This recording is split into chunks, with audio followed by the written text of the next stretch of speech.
Hello, and welcome back to Money Never Sleeps. My name is Bob Cruces from M&A Wealth.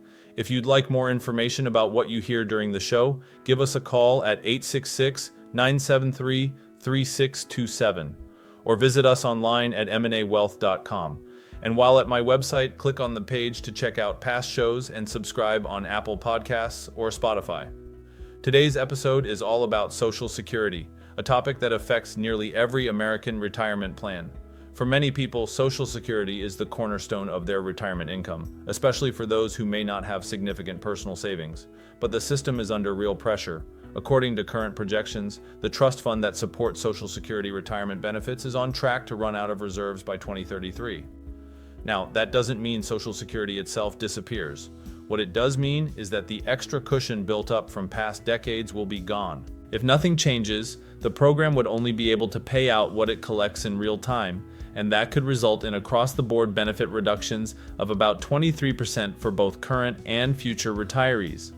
Much of the data for this discussion comes from a recent U.S. News & World Report article, Should You Claim Social Security Sooner? A shortfall in shrinking buying power spark urgency for retirees.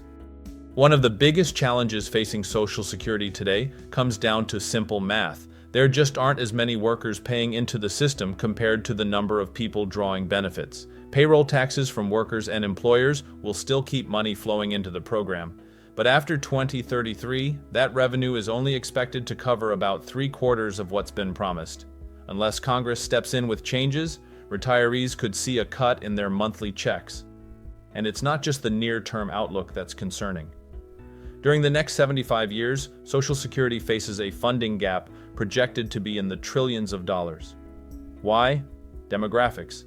People are living longer, the baby boomer generation is retiring in massive numbers, and the worker-to-retiree ratio keeps shrinking.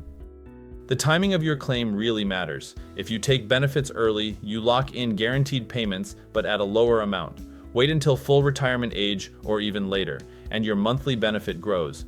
On top of that, inflation has been steadily eroding the buying power of Social Security checks. A recent report highlighted in the article showed that benefits have lost nearly 20% of their value since 2010. That's more than $4,000 a year in lost purchasing power for the average retiree. So the decision of when to file isn't just important, it may be more critical now than ever before. Many people don't realize just how central Social Security is to retirement income in this country. A Pew Research study from earlier this year found that Social Security makes up at least half of the total personal income for nearly 40 million Americans. That's more than 6 out of every 10 adult recipients. Looking closer, about 44% of recipients rely on Social Security for 3/4 of everything they live on. And for more than 1/4 of recipients, more than 16 million people, it's literally their only source of income. Even for retirees who have other resources like retirement accounts, 401ks, or in some cases traditional pensions, Social Security is still a reliable, guaranteed stream of income that should be factored into many long-term financial strategies. For those who are less dependent on it, that flexibility can actually become an advantage. They can often afford to wait longer to claim benefits, which means locking in a larger monthly check for life. The key is making a strategy that lines up with your unique situation. One of the most common questions I hear is, should I claim Social Security early or should I wait? The answer depends on your situation. You can start collecting as early as 62, but that permanently reduces your monthly benefit.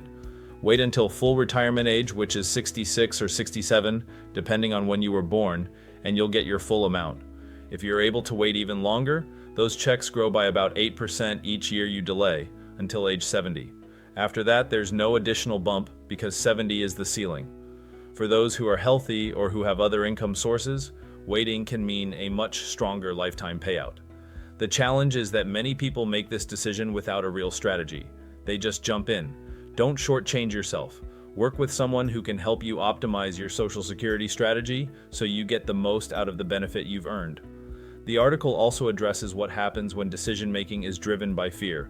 And I'll tell you that fear of outliving money is one of the most common concerns I hear. Here's the problem. Most people aren't running the numbers. They're not thinking in terms of lifetime benefits. They're thinking about today. And who can blame them? Prices at the grocery store are up, inflation is painful, And then you turn on the news and see headlines about Social Security's funding issues. It's no wonder people feel pressure to claim early. But here's what I tell clients. The real question isn't whether Social Security will run out of money, it's whether you will. Taking benefits early might calm nerves in the short term, but it also locks you into a smaller monthly check for the rest of your life. That's why this decision needs to be made strategically, not reactively. A well-thought-out strategy can go a long way in helping you retire with more clarity. One of the biggest mistakes people make is not fully understanding the long-term cost of claiming too early. Many retirees, and even people a few years away from retirement, claim benefits simply because they're available. They don't always realize they're locking themselves into a smaller monthly check for the rest of their lives, and the rules around claiming can be confusing, which doesn't make it easier. But here's what happens. Once people see the actual math, their perspective changes. Claiming at 62 might feel good in the moment, but over a retirement that could last decades, the cost really adds up. For example, waiting until 67 instead of filing at 62 can add more than $250,000 in extra lifetime benefits. That's not pocket change, it's real money that can make a huge difference in your quality of life down the road. This is why education and building a strategy in partnership with a financial services professional can be so important. Once you know the numbers, you can make a decision that's not just about today, but about the next 20 or 30 years. So, where does this leave us? Social Security is facing real challenges, but it's also an essential part of retirement for millions of Americans. The decisions you make, like when to claim, how to integrate Social Security into your overall financial plan, and how to balance that with other income sources, can have ripple effects that last for decades. The bottom line is this: Social Security may be uncertain, but your retirement strategy doesn't have to be. With the right plan in place, you can prepare for benefit cuts, inflation, and the unexpected, while still enjoying the retirement you've worked so hard for. If you have any questions about your retirement magic number, your retirement strategy, or any other parts of your financial strategy, visit my website at mnawealth.com or call my office at 866-973-3627 to discuss how my team might be able to answer your questions and address your concerns. It's our goal to help you prepare for the retirement you've worked so hard for. Disclosure: all matters discussed during the show are for informational purposes only. Opinions expressed are solely those of M&A Wealth and staff. All topics covered are believed to be from reliable sources. However, M&A Wealth makes no representations as to its accuracy or completeness. This commercial shall in no way be construed as a solicitation to sell securities or advisory services to residents where permitted. Topics should be discussed with your individual advisor prior to implementation. Advisory services offered through M&A Wealth, a registered investment advisor in the state of Texas. Insurance products and services are offered through PNC Life Insurance Agency, an affiliated company. M&A Wealth and PNC Life Insurance Agency are not affiliated with or endorsed by the Social Security Administration or any government agency.